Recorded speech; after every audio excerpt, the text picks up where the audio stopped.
नमस्कार दोस्तों, आज हम एक ऐसे टॉपिक पर बात करने जा रहे हैं जो कि बहुत ही इम्पोर्टेंट है, लेकिन हम लोग उसको सीरियसली नहीं लेते। वो टॉपिक है अरेस्ट। जी हाँ दोस्तों, आप ये सोच रहे होंगे कि आपको तो अरेस्ट नहीं किया गया है, लेकिन अगर आपको कभी गलती से अरेस्ट कर लिया जाए तो आपने सोचा है कि आपकी जिंदगी किस तरीके से बदल जाएगी।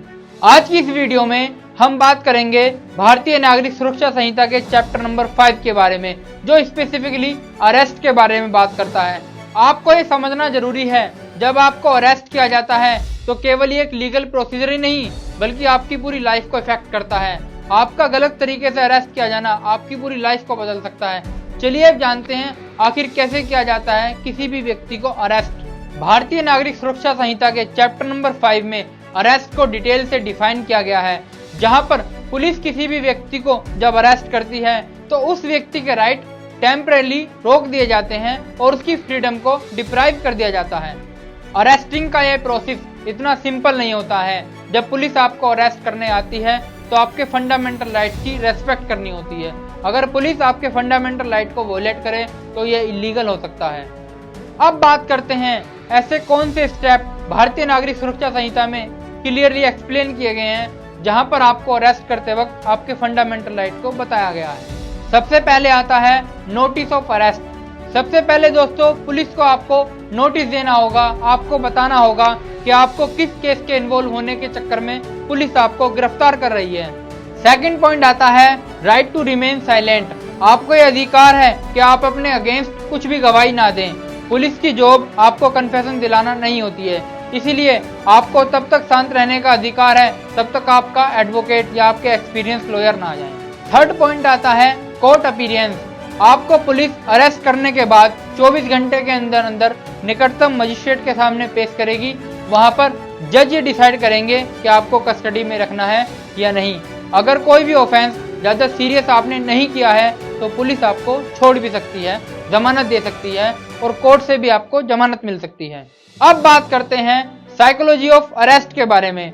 क्या आपने सोचा है जब पुलिस आपको अरेस्ट करती है या आपकी अरेस्टिंग होती है तो आपका मन किस तरीके से रिएक्ट करता है? इन सब को जानने से पहले सबसे पहले हम ये चर्चा करेंगे कि आखिर पुलिस आपको कब अरेस्ट करती है।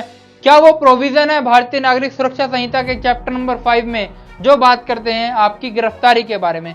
चलिए बात करते हैं धारा 35 के बारे में, जो बताती है पुलिस बिना वारंट के किसी को कब गिरफ्तार करेगी।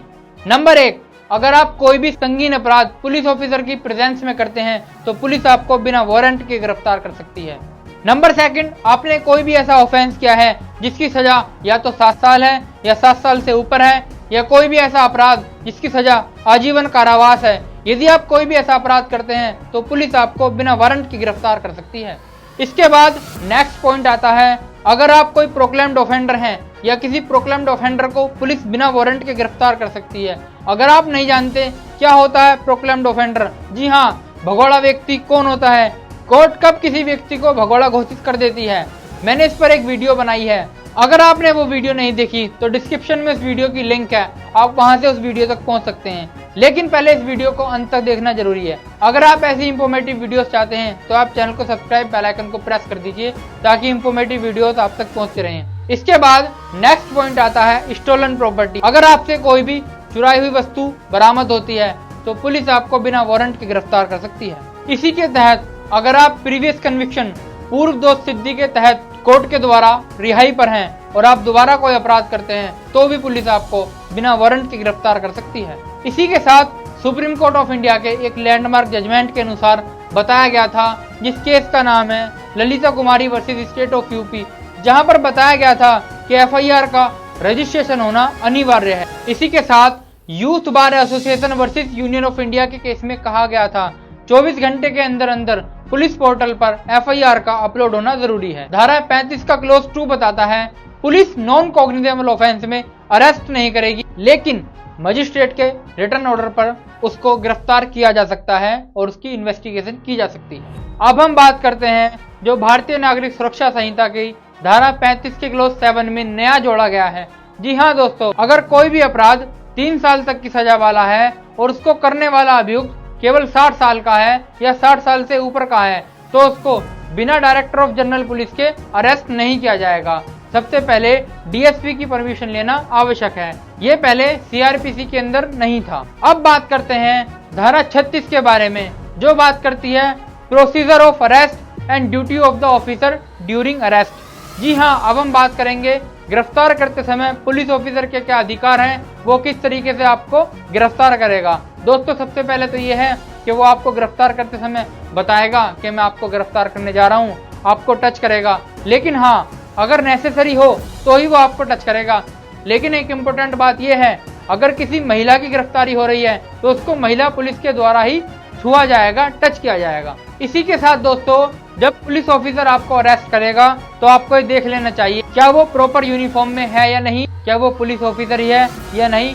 इसी के साथ साथ पुलिस ऑफिसर आपको अरेस्ट करने के बाद आपके रिलेटिव या कोई भी ऐसा व्यक्ति जिस पर आप ट्रस्ट करते हैं उसके साइन कराएगा एज अ विटनेस के रूप में।